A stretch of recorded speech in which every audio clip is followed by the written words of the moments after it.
Is dismissive avoidance just a nice way, polite way of saying that somebody is actually emotionally abusive? Sometimes, not all the time, but I do think that is the case a lot of the time. Okay. And I wanted to talk about it because I feel like someone has to, because there's so many videos on the internet about dismissive avoidance and why they are the way that they are. They're scared of intimacy. And that makes somebody on the receiving end of that who's looking for answers still focus on them. And what I think is so important is that you are aware of what feels safe for you and what does not feel safe, because there's a difference between attachment styles and abuse. Yeah, because attachment styles are protective mechanisms a lot of the time, with anxiously attached and avoidance and disorganized attachment. It's all protective mechanisms. So there's not any ill intent in that. That's a survival response. However, people who are abusive don't often realize that they're abusive, and they don't know that they are. But a dismissive avoidant is way less likely to listen to the other person's experience.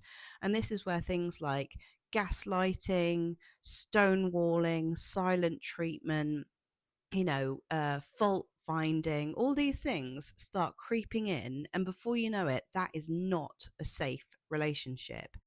The reason why I'm doing this video is because I've had clients come to me in tears, anxious, and so worried. And obviously, having listened to loads of videos about dismissive avoidance and built up a case about why they should have more empathy for the dismissive avoidant. And actually, when I hear the things that have happened and I hear the impact on that person, I think that is not right. That someone needs to say, of course you feel anxious. Of course you're scared. Of course you feel like your feelings don't matter. This person, whether they know it or not, and most of the time they don't know it, is abusive, right? And I just think there is a fine line. Like I say, you can be with a dismissive avoidant who's not very good at handling conflict, who goes silent sometimes, who needs their space, who wants to talk about things later, and they don't necessarily move into that abusive frame, right? But actually, it's a really, really blurry fine line. And I think there's a scale, and I just think people need to be aware of gaslighting. That is abuse, manipulation, the silent treatment, nitpicking, and fault finding, and just there's so many things that are just not right, not safe behaviors to have in a relationship. So they could be dismissive avoidant, and you could have all the empathy in the world for them, and you could care about them and their healing and where they've come from and all of that. But all of that makes you leave yourself and abandon yourself for somebody who cannot meet you halfway.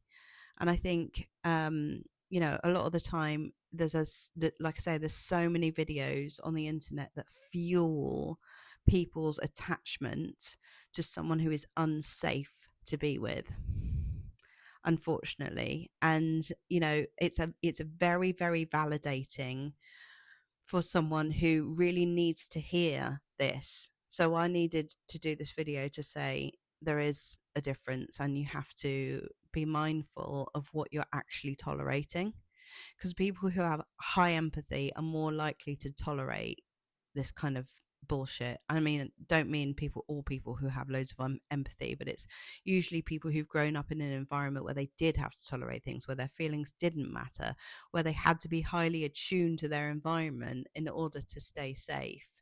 Okay, so just be really wary of the videos that focus on them, and yes, give you more awareness of their background. But remember that abusive people don't necessarily know that they're abusive. They're never going to admit it to you, especially if they are dismissive avoidant. They dismiss things, and that is one of the most painful experiences to have. To be dismissed hurts. To be dismissed is like a complete invalidation of you. And over time, it erodes your confidence. It erodes your trust in yourself. It erodes the very things that make you you, your feelings that do matter. And you know the difference when you're with people who hear you, who love being around you, who say, "What? He can't do that. She can't do that." You know, like when someone goes, "Huh? Well, what about you?" You know, like there's a huge difference when you're around people who you trust, who care about you, who love you, and you will feel that in your body. So I wanted to do this video to say that, because someone needs to. If you want any support or you'd like to talk to someone about it, I am not a qualified psychologist, I'm not a qualified therapist. I just have a lot of experience talking to people and seeing patterns with people. So, no, I can't diagnose anybody. But like I say, I have all this experience of talking to people who've been in these avoidant, anxious dynamics. And my goal is not to diagnose people, but to help you find you so that you can trust yourself. That's the goal. And that's what I'm really good at, because I'm very good at spotting patterns.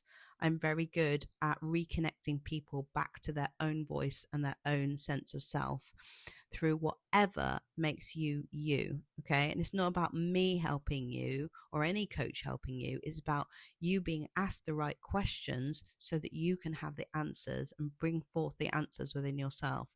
So if you want any help with that, I've got 25% on my coaching at the moment. It's available till the end of the month or until I get booked out. I've got 6 spaces left at the moment. So you can use the May 25 discount code, and that will work on the coaching, on my coaching page. And I will see you in the next video.